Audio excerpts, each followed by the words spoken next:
Imagine you are sitting in a lecture hall at the University of Nigeria, Nsukka. You are trying to download a study guide or send critical assignments out the campus Wi-Fi suddenly cuts out because the local power supply is fluctuating. This minor frustration is part of the daily reality for millions of Nigerian students navigating higher education in Nigeria. But as you step out of the classroom, an even bigger reality hits your pocket. Outside the university gates, the macroeconomic reality of Nigeria is biting hard. Fuel prices have increased and triggering a brutal chain reaction across the entire transportation industry. For the average Nigerian student simply traveling from a rented off-campus lodge to an early morning exam hall has turned into a daily financial battle. Yet, right here inside the gates of the University of Nigeria, Nsukka, in southeast Nigeria, something entirely counterintuitive is happening. While the national electricity grid experiences recurring total collapses and fuel stations drain the pockets of every citizen, the students of the school have discovered a loophole. They are bypassing the petrol crisis entirely, commuting across campus for a flat rate of just 100 naira. How did a university campus in southeastern Nigeria become the testing ground for an economic miracle?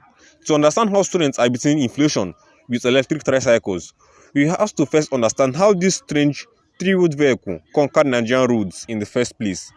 Before continuing, if you haven't subscribed, consider clicking subscribe and turning on notification icon so you don't miss out on future videos on the channel. To fully appreciate the electric vehicle revolution, we have to look back to the year 2001.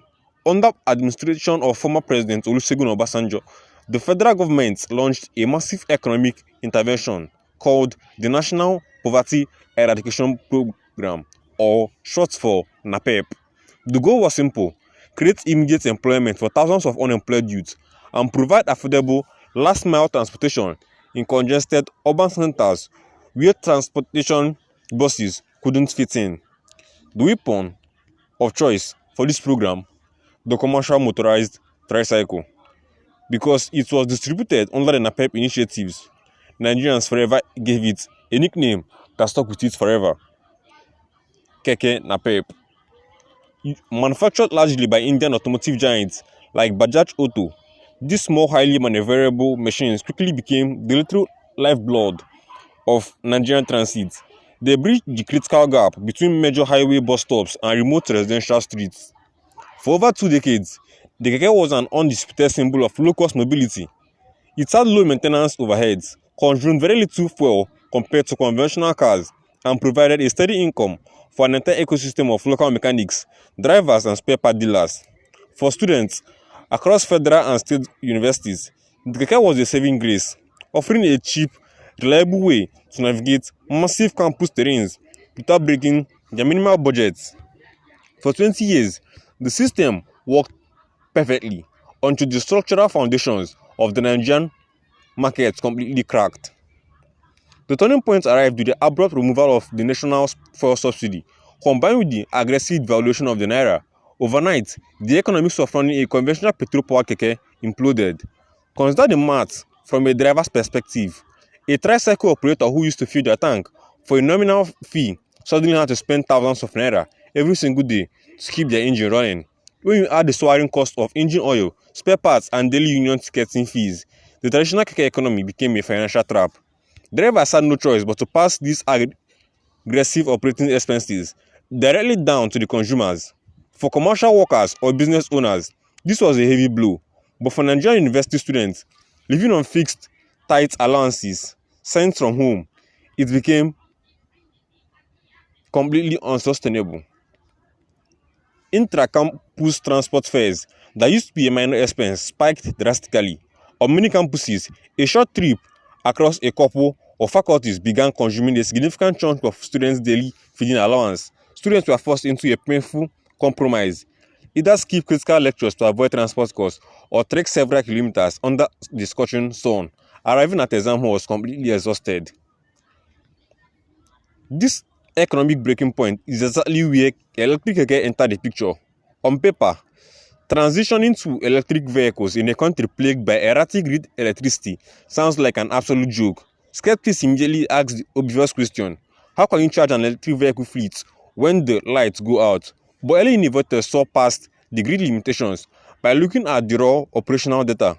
The mathematical reality of an electric keke is genuinely mind-blowing. A traditional petrol keke requires constant expensive fuel, routine engine oil changes, spark plug replacements, and complex mechanical repairs.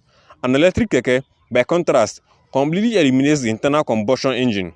It runs on a brushless, direct current electric motor powered by a lithium battery pack. There is no engine oil to change, no fuel filters to replace, and zero tailpipe emissions.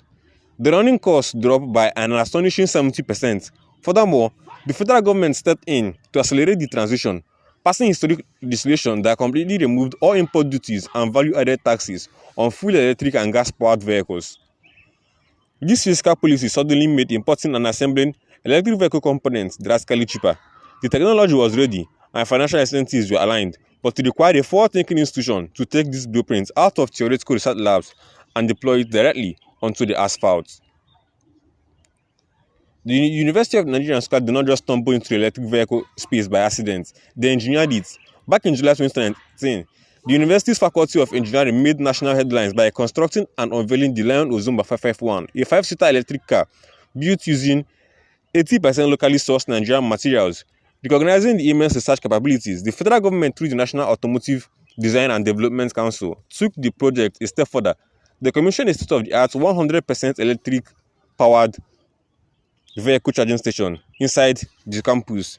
This facility completely solved the grid paradox by installing massive solar arrays that capture the sunlight. They do not rely on the national grid and also do not need to buy generators. From the standpoint, there's multiple universities taking these initiatives, like the University of Lagos and Usman Danfodio University in Sokoto. At the exact same time, the private sector is rushing to scale the model. Indigenous transport companies like Mataji Express are actively partnering with engineering firms to convert thousands of existing petrol-guzzling keke into clean, cost-efficient electric vehicles.